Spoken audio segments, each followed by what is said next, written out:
How you doing, guys? It's Dan.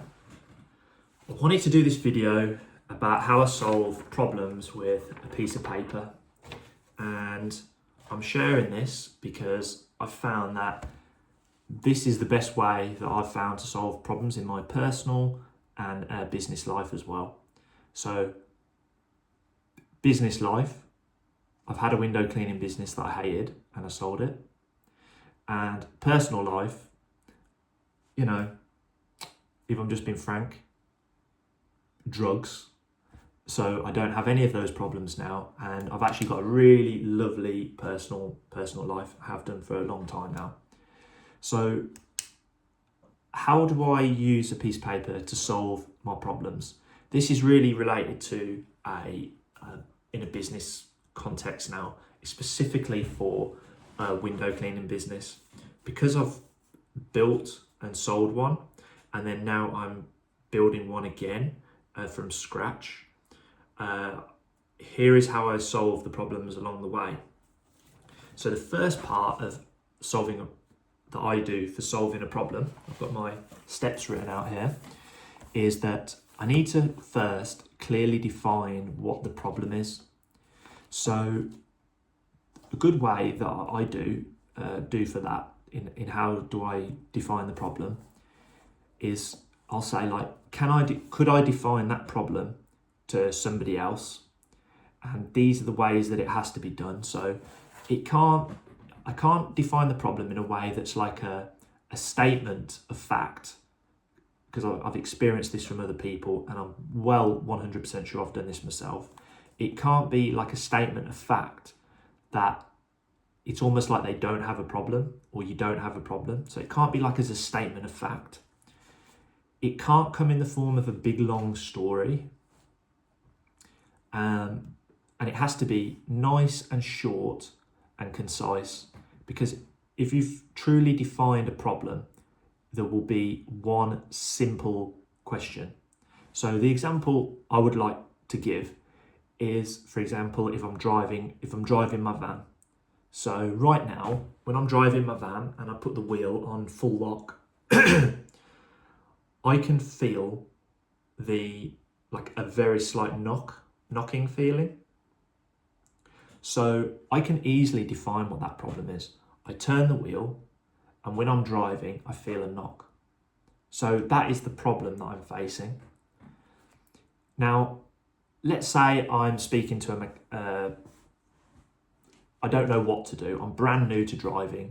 I have no idea what I'm doing. I would say this to my family member, and I would say, when I'm driving and I put the wheel on full lock, I can feel a knocking noise. I've clearly defined what that problem is. I haven't said I've got an issue with my car, I've got an issue with my van, I'm not sure what it is. I'm saying there's a knocking noise when I turn the wheel. It would be pretty easy for someone to fix that problem for me. They would say, what you need to do is you need to book your car and van in at the garage and let them know that you've got a knocking feeling coming from, which wheel is it coming from? And they will look into it and repair it for you. The solution to your problem is taking your car to the garage. And you're able to solve that problem because you've clearly defined it. So the steps when it comes to the window cleaning business and personal life that I've found is, the first thing is I've got to write down the problem that I'm facing, and then write down all of the possible solutions to that problem. And then this is the extra step that I've been doing for the last 6 to 12 months, probably more like 12 months, is once I've written down the problem and the possible solutions, I'll then share that with ChatGPT and ask for more solutions, because it's just really, really good like that. So the example I want to give as it relates to a window cleaning business is, for example, this problem. I actually saw it on YouTube from another chap. He had a customer not paying or paying slowly.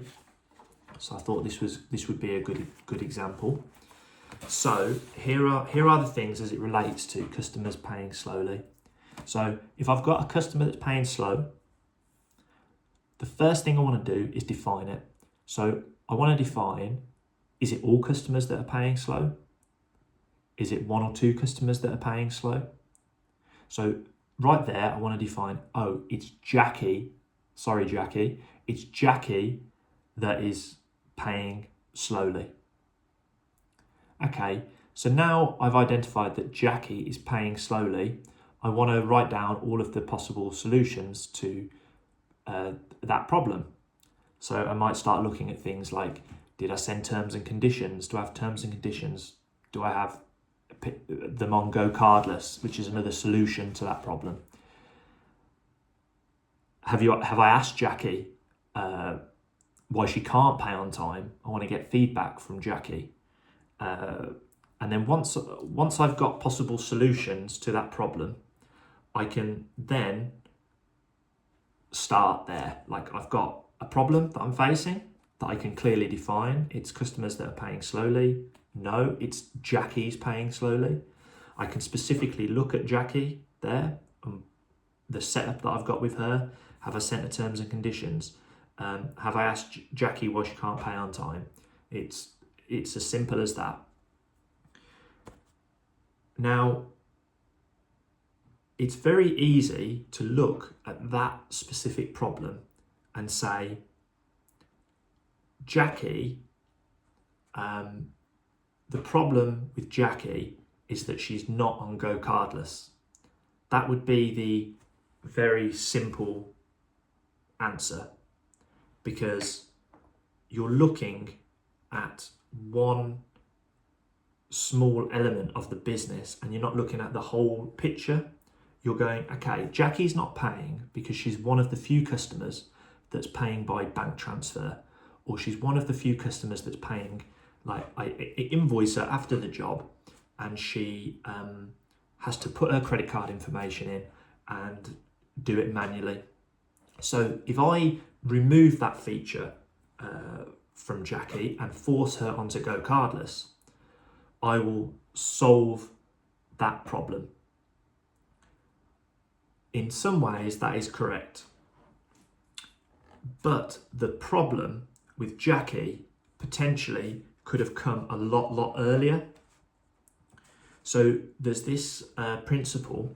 So people that know we have the pressure washing calculator app and the window cleaning calculator app, there is this expression in coding which is garbage in, garbage out.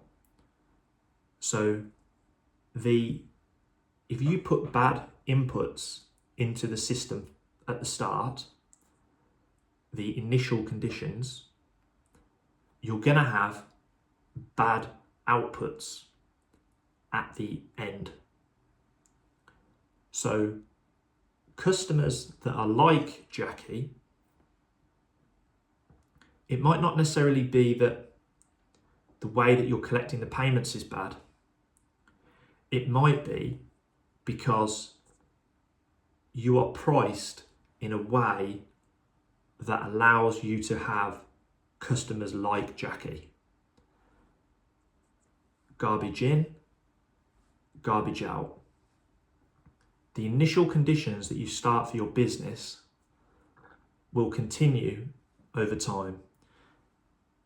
So, for example, to explain this a little bit further, the problem could have been how you started your business or your initial customers that you started with. So you imagine like a referral tree. You could have the butterfly effect, I believe it's what it's called. Like, one action here causes a sequence of reactions along the chain. So imagine you have a customer like Jackie that you tolerate and she pays on bad payment terms. She doesn't mind the fact that you're bothering her for money.